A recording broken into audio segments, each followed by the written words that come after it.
Hi everyone, this is Darren with SimNation. Just want to do a quick preview video for the SNCFL, who will begin their 2064 season. For those of you not aware, this is probably one of the oldest leagues in the draft day sports college football universe. Uh, it's been around for, wow, a long, long time. If you think about it, you can go all the way back to 2016. So that is what 47 seasons.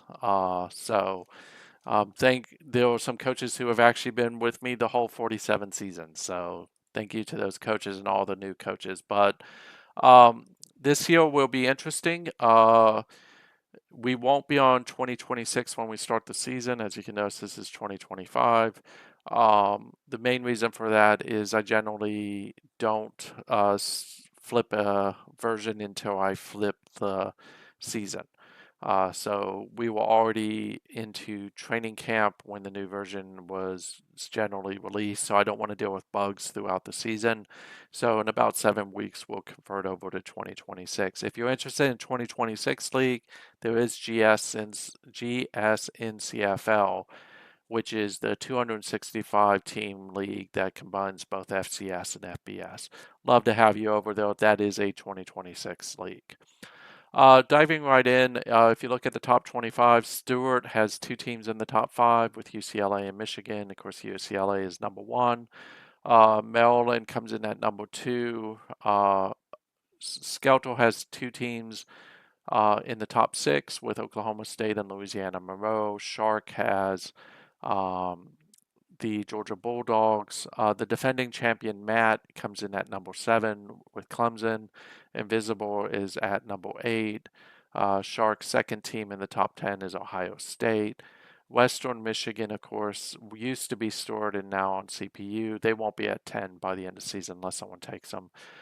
Stuart has another team at number 11, and then you see a whole slew of CPU teams from 12 through 17. So Oklahoma, Iowa State, Florida State, Miami, Nebraska, Boise State. Candidly, I don't expect any of those except for probably Oklahoma and maybe Florida State to be there at the end of the season. We do have a 16 team playoff, so the top 16 teams go to the playoff.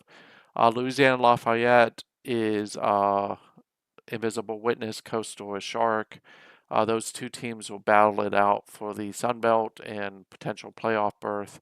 Virginia Tech is Bama, who will really strongly challenge for the Coastal in a playoff spot. Coming in at number 23 is Florida, who is Starfinder, and that's really all the human teams. So I'm not going to make a prediction yet, but if we go through each of the conferences, traditionally the ACC is Matt's to lose with Clemson. He comes in at number seven. I do expect him to win the Atlantic pretty easily. There's not a team that's really going to get in his way. The Coastal should be a little bit more wide open. You have Duke, Miami, and Virginia Tech. If a coach takes over Miami, I would feel a lot more certain that they have a stronger chance. But I think this one's really going to come down to Stuart and Bama. So Stuart at Duke, Bama at Virginia Tech. If we look at week one, expect Virginia Tech and Alabama to be one of those really, really good games. This is Bama versus DWK at Alabama. Ohio State's going to blow out NC State. Duke's going to blow out Rice. Clemson will blow out Louisiana Tech. I do expect Miami and Florida to be close. Starfinder is a good coach, but I think that the talent differential is going to make this one more Miami's game than Florida's. But he can prove me wrong and definitely get the upset.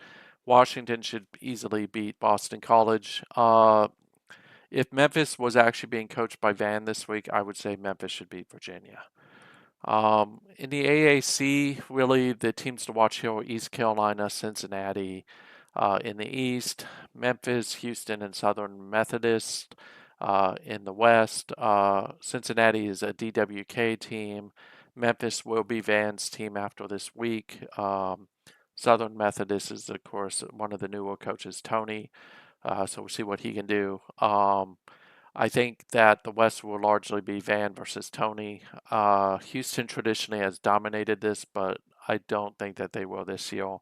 And then it'll be East Carolina versus Cincinnati, and history is largely on East Carolina's side, but we'll see if DWK can just upset them. So if you look at if you look at the games this week, Cincinnati should beat Miami of Ohio. UCLA, it's a really hard first game for Tony to have to come in and play Stuart, especially Stewart's A team, or actually S tier team.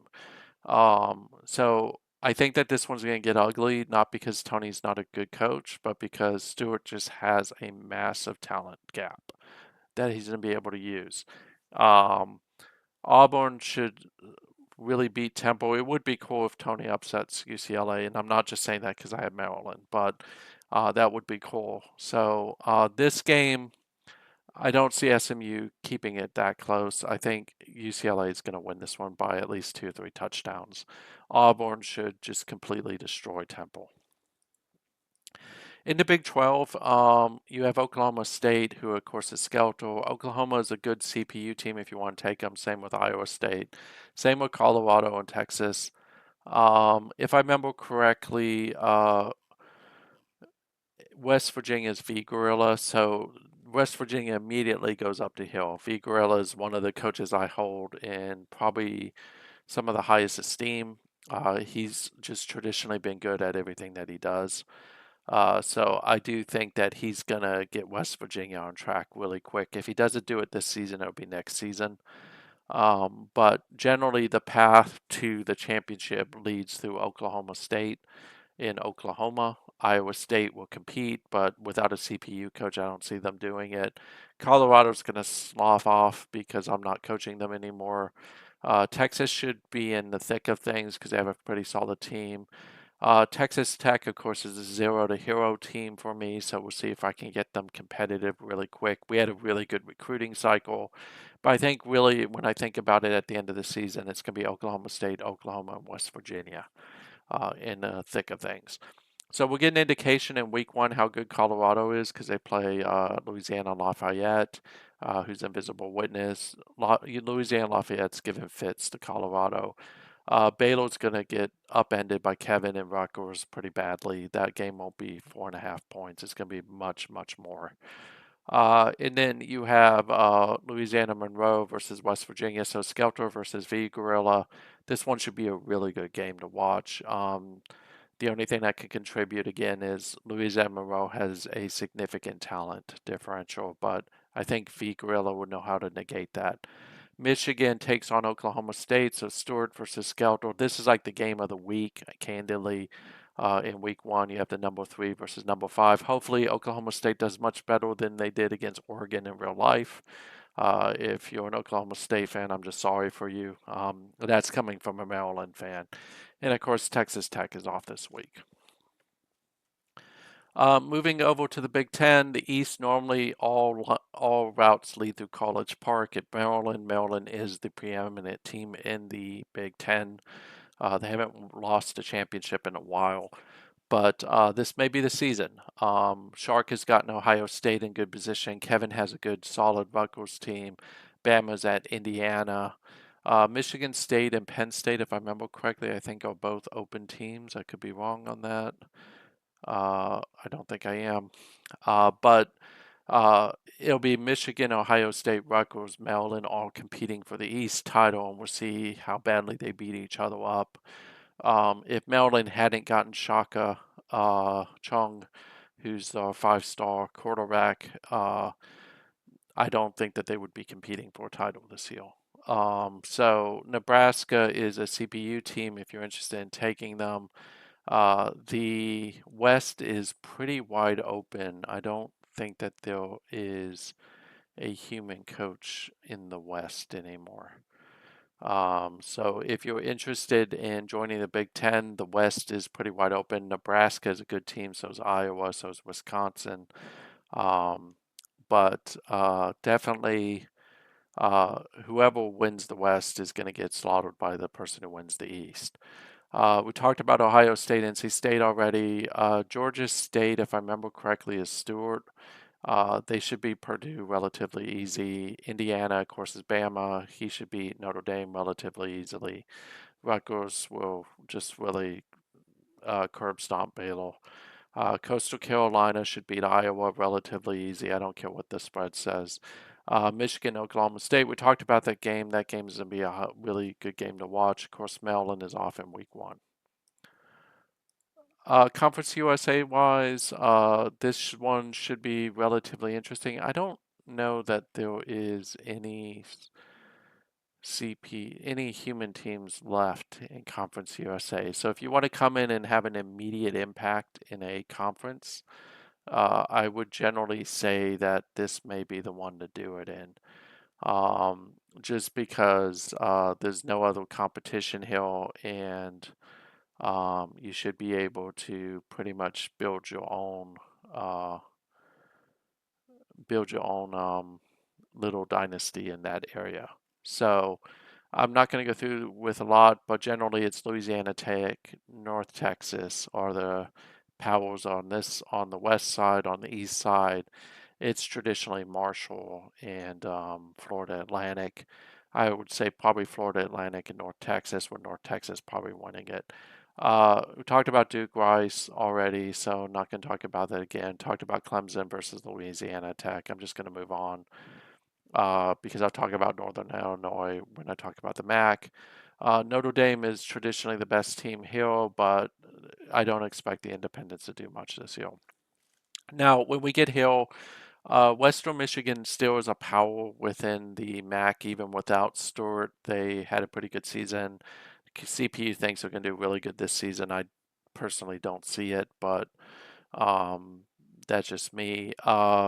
You have All Smiles at Northern Illinois, who he's done some really good things with them already. Actually, I don't know that he's there anymore. I got to fix that.